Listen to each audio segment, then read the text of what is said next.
and I started doing the devotional, and it was pretty neat because it talked about finishing things, and you've got this far, or you got this, but you really want this. And so different changes. It was kind of neat. I put a picture of someone driving who's got an old van, and this is what he's got right now, but he really wants to have this Ferrari. So you may have your school that you have right now, but you really want this type of school. And everything that got you to this point is from all the experiences, everything you've learned, all the work you've put into your school has got you to this point. And all of a sudden you're looking back, oh, I really want this. And maybe what you really want is a bigger school, more helpers, and things like that. In fact, I just started writing some down. So I've got a school, and I work hard. I feel I'm a good teacher. I mean, I love what I do. I see what I do as a purpose to help others. But I do struggle to make enough money for the school. Most of the time, I'm not able to pay myself. My facility is nice, but it could use a makeover. I have some great parents. Some are just the rotten apples. I work hard for a good reputation, and I have some good reviews and some not so good reviews. I would think this would be a conversation that I have maybe 1 or 2 times a week, where we probably talk about 80% of these things. So I think a lot of people are happy with what they do, and they get a lot of pleasure out of doing martial arts. But being a martial artist, we're always looking for that next step forward. What's going to bring us to the next level? So that was kind of my thought for today. And so, when I was reading that devotional that says, you may not be finished yet. How do you finish something? So a lot of times we get into our school and we build it again up to this point, but it's not really done. In our heads, it's not really done. But I really don't know what to take or what to do as a project to get it to the next level. I was talking to a gentleman this morning. He goes, I understand about the work. You told me that I should spend 60 minutes to 90 minutes on the business. I should go to my office. I should work on the business. I should get activities to get some new students. But this is what happened. I get to my office. I close the door. I sit at my desk, and I just don't know what to do. So a lot of times that's a paralysis we get into. Of course, it's part of growing as an individual. And when we grow as an individual, then we're going to grow our business. So what I really want is, this may change for you, and you may want to start writing some of these down, or if you want to write some other things down that you want to share with me towards the end of this, or maybe just hit the chat. But what I really want is happy students. I want all my students to really enjoy just coming to class, and I want people to be happy. I don't want people to be complaining. Another thing is I want good performing students. I mean, I really take pride in my art. I want to make sure I pass that down and my students become really good, high-performing students. I like more students. I like making an impact. Right now I'm making an impact with this many students, and it would really make me feel great if I could just impact more lives. Or just I've got a lot of people. I'm just not grossing what I really need to gross. Expenses going up and my rent and things like that. What I'm really looking for is a higher gross. I remember talking to this with the bakers. In fact, just a couple people online that actually go with this. Bakers got to a point where they really couldn't get any more students. They had like 300 students and 2,200 square feet, but they wanted to make more money. Okay, so their goal was to get a higher gross. I see Ken Brown in his car. I started working with him about a year ago, and I said, well, do you want me to help you make more money? He goes, no. He says, I got plenty of money. I want more students. I want to make a bigger impact. So it's 2 different things from 2 different people. Some people just say, I just wish I had the guts to charge more. It's like I'm doing pretty good, but I really want to be able to charge more. That's a big thing. Sometimes we just can't go up on the price if the value of our program doesn't go up. Sometimes we are. I was talking to Melody today, Melanie Strauss. She recently went up on the cost of her program, and she had some parents that were with her for 3 or 4 years, and goes, by the time you raise your prices, you're worth so much more. So sometimes we can charge more, Sometimes we have to change our product, change the experience, so there's more value, and that allows us to charge more. What I really want is great reviews. I like it when people talk good about me online. Just really helps my reputation. I want to maintain a great reputation. Other people want have super retention. I love getting new students, but I hate when they go out the back door. So anything I can do to keep my students longer, I want to learn that stuff. Some people, it's more free time. A lot of people all of a sudden realize that they're making a lot of money at the school, they're working real hard, but they can't take free time because they're doing everything. So what do we have to do to get more free time? Who do we have to train? How do we have to get the mindset that, okay, I'm ready to let this go. I just got to get a person who's going to do almost as good as I do. If someone can do almost as good as I do, then I'm going to have some free time, and I'm going to start enjoying my life in addition to teaching martial arts. Some people I want more staff. I want a better staff. I can't trust people, so we have to learn how to train people. So these are all things that you could be looking to finish in your school. So you've got a school, it's doing good, but it's not really finished yet. It won't be finished until I can do a couple of these things. So just as a reminder, you are where you are right now because of all the experiences up to today. Tomorrow can change if you allow it to, and you grow first. So what can you do as an individual to open up your mind, change some beliefs so you can attack this to-do list and just get things done? So first is a belief change. My business is to provide a valuable service to my customers. So I wrote this, hopefully I was going to irritate some people.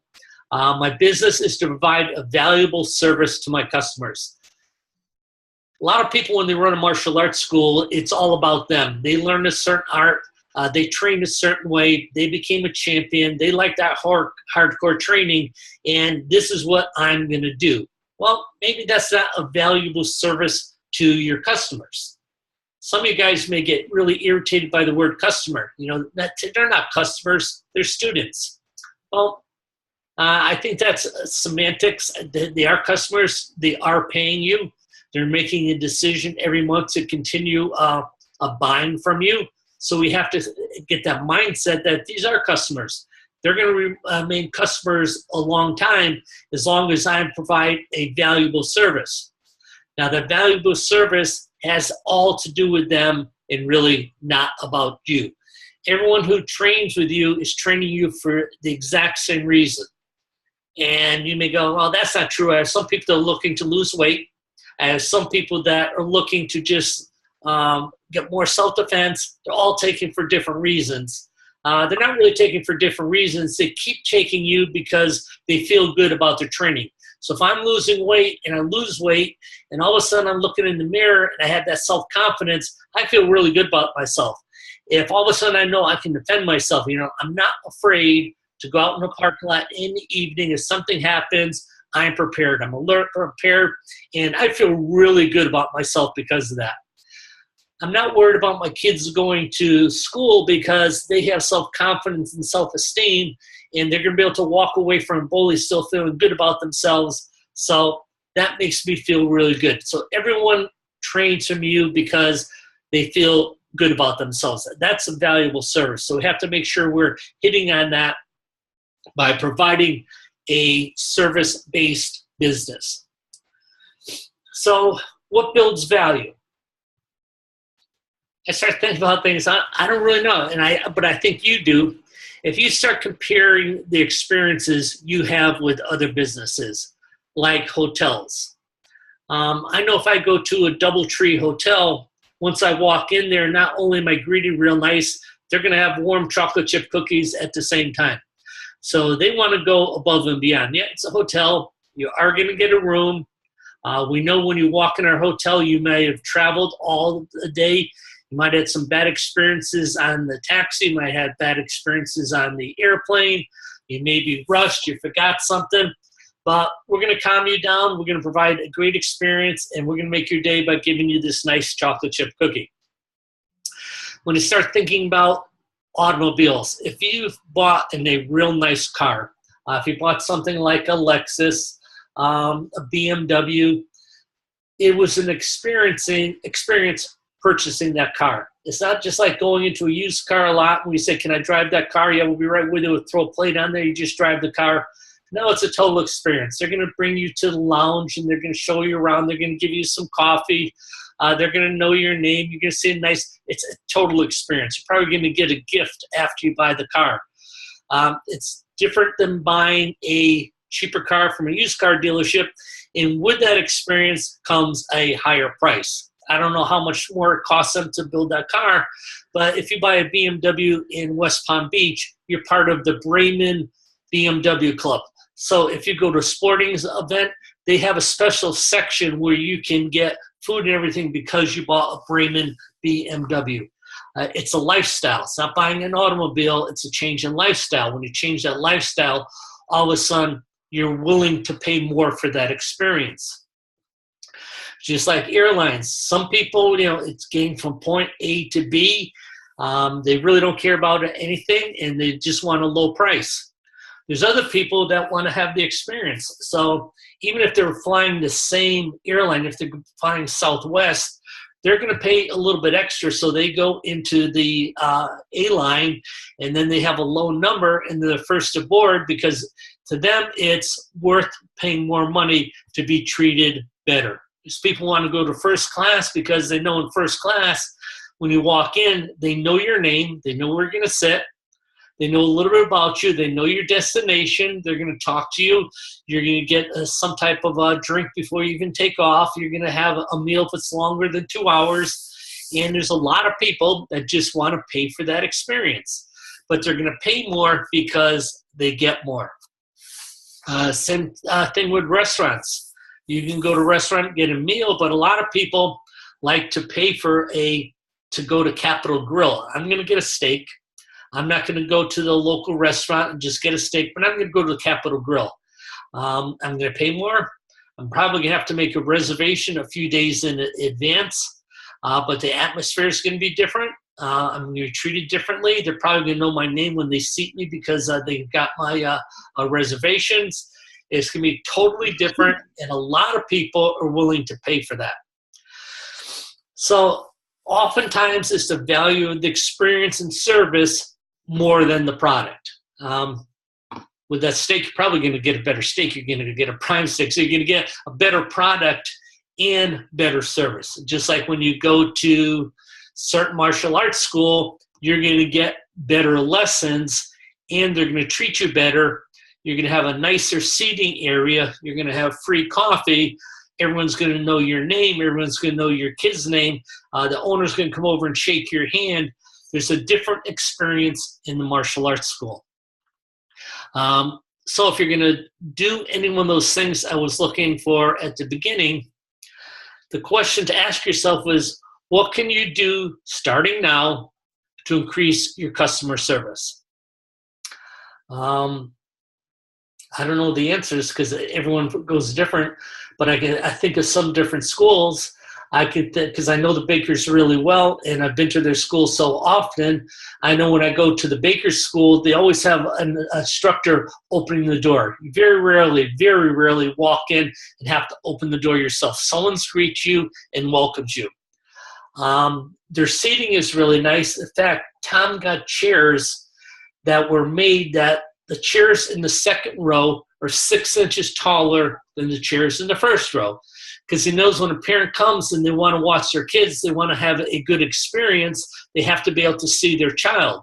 So his chairs are a certain height off the ground in the first row, and the second row is a little bit higher. If I'm a dad and all of a sudden I finish work, but I still have some things to catch up to, I go to Tom Baker's school. He's got a little lounge in the back. He actually has a counter where I can sit at the counter. On the counter, I have a charging station, so if I want to plug in my computer, I can plug in my computer. If I have to charge my phone, I can charge my phone. Right behind me, there's a Keurig coffee machine and refrigerator, so I can grab myself a free water out of the refrigerator if I want. I could make myself a cup of coffee so I could sit there and watch my kid take karate. I'm sitting right at the counter. I've got a great view. I've got my computer, and that's above and beyond service. If I went into the restroom looks more like a restroom you'd find in a lounge at an airport. He's got artwork on the walls. He's got a nice floor. Everything's clean. He's got different things where you can have in the ladies' room. They have mouthwash. They have hairspray. They have all kinds of this. There's a changing table in the restroom. So if the parent has to change their baby, they go in the restroom, and it's got a changing table on the wall so they can take it down.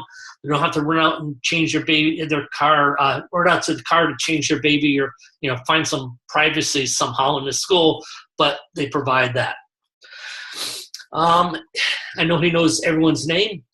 Not only does he know all the names of the students, but he knows all the names of the parents. Everyone's going to get birthday cards. If he knows the parent's anniversary date, the parents are going to get anniversary cards. So everything is just a great experience for the parents. So what can you do to start your increased customer service? Is it providing better communications? We know that all parents, not all of them listen to our message. Not everyone reads the bulletin board. Not everyone's looking at the big screen TV when the messages go by. So what are you doing to make sure there's great communication? That's huge student service. Are you putting out a newsletter? I thought William Pierce has a great idea with this. He sends out a newsletter every single week. He knows a lot of people don't read emails, just like you guys probably don't read emails. So on the subject line, he has what's in the email. Important cardio reschedule. Kids can't miss this. Fitness test Thursday. So in this, the message part, in the subject part, he has the key points. So then if people see a key point that's important to them, then they open the email. But he sends that out every single Monday morning. So he makes announcements in class. He's got his video screen giving the messages. He's got his bulletin board. He's got his flyer. He posts things on Facebook. But he also knows that everyone needs to know what's going on. So I'm going to hit him again. I'm going to do this by sending an email out on Monday. That's a great thing for service. So I guess if you're looking to make an increase, I know I'm watching a couple clients, and Jason Smith is one that I've been watching. I've just been watching what he posts on his Facebook, and he's very interested in having great customer service. He's doing a lot of communication. He's putting short videos together. He's talking about parents. I know one of the things that he recently did is he allowed church in his town to have services in his school on the weekends. So now he's getting, he's just reaching out to the community and doing something above and beyond. So he's looking not just at what I can do for me in my school, but what can I do for the community, and how will that add to the service and the experience in my school. So I know this wasn't a lot of nuts and bolts today, but I think it's really important, because a lot of times we get started and we start in the school. A lot of times I ask the question, what's your school going to look like when it's done? People have a hard time visualizing that, because it's like ever changing. And I agree to that. But we still have to have a to-do list. And I think on the top of the to-do list is, what can I do to increase the value, knowing that my value is the experience my customers and my students have at the school. How can I make that experience so good that people are willing to pay like they would if they're going first class, if they're going to Capital Grille for steak and someplace else? What can I do to be over the top on service? My value goes up, my classes go up, and I become not only the biggest school in town, but the nicest experience, and people are just talking about that experience and talking about their friends. So I guess the list would be up to you now. If you want to get your staff behind this, this is a couple of things I've done in the past. get my staff around the table, and I said, okay, we're going to go around the table, and I want each one to tell me about the worst experience you had with some type of business. So they're going to go with the worst experience. I bought this, it didn't fit, I want to bring it back, they wouldn't take a payment back, they gave me a real hard time about the money, even though they're going to give you some type of a story. And then you're going to say, okay, let's go around again. I want you to tell me about the best experience you had with a business. And they'll go, well, I want this, and all of a sudden I went to McDonald's and I forgot this, and the person behind the counter came running over to me and said, hey, sir, you forgot your phone, and this and that, whatever it's going to be, and just let everyone just talk and talk. And you're going to notice that all these stories have something in common. It's not the product, but it's the service before or after the sale that made the experience so good. And they said, tell the staff, I'm going over this and I'm listening to you, and it's all about customer service. They made you feel really good about that, didn't they? And then when you were talking, it was just amazing how, I got a spam call coming in, sorry.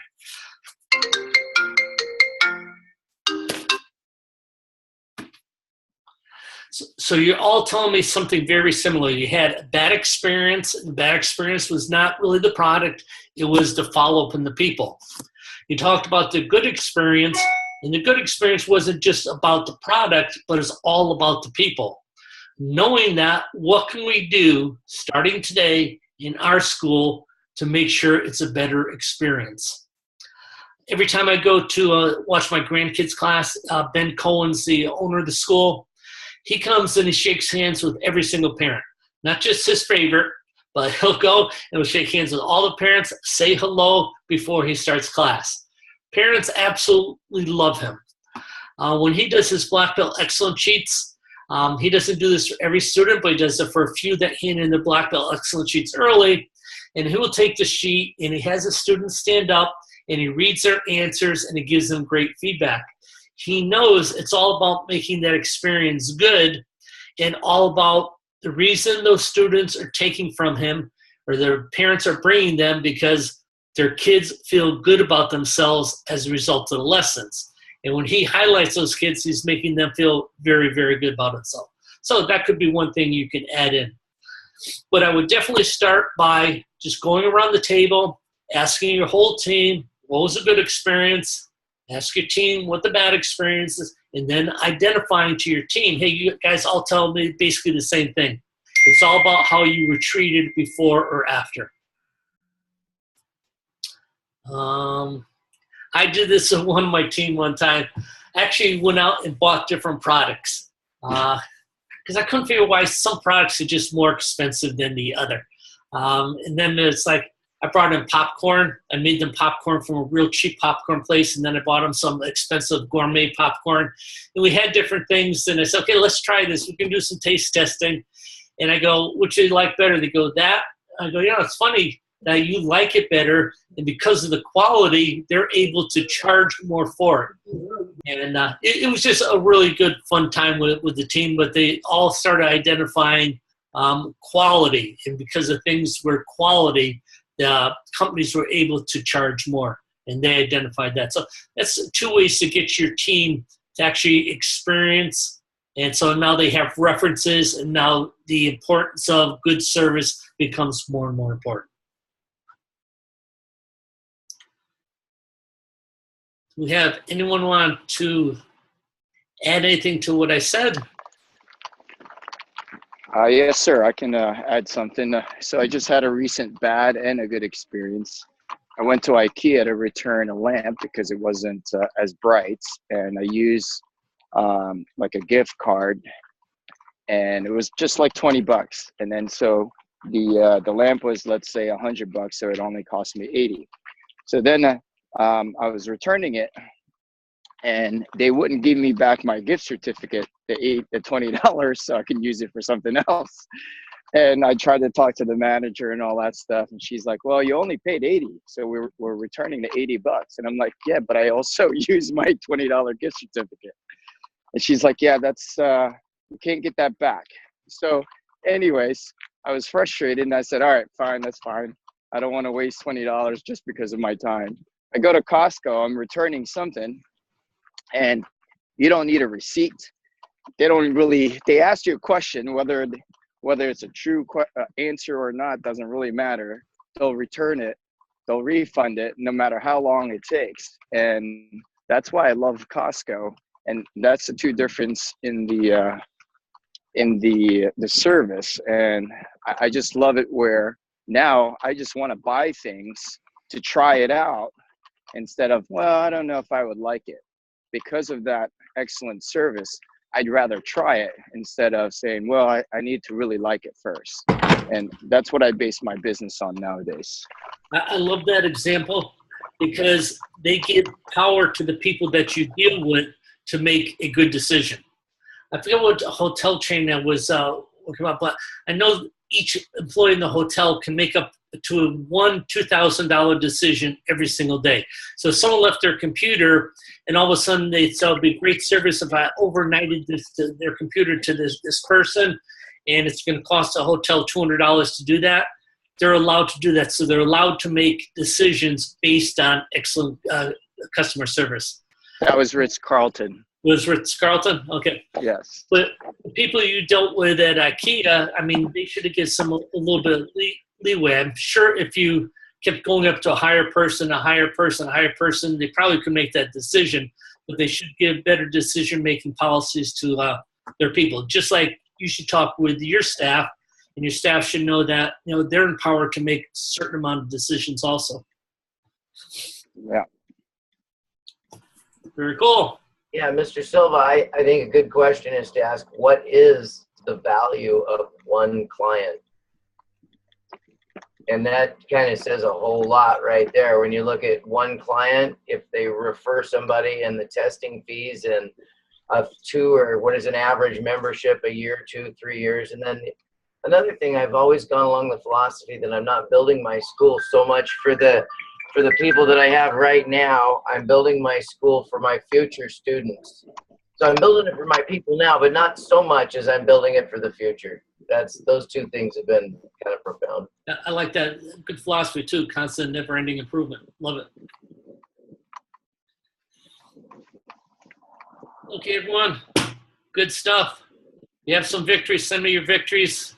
I know Charles isn't on today, but Charles had a victory last week. He got signed up 8 new people, all through one Facebook campaign. So if he's on tomorrow, maybe we'll get him to talk a little bit about that.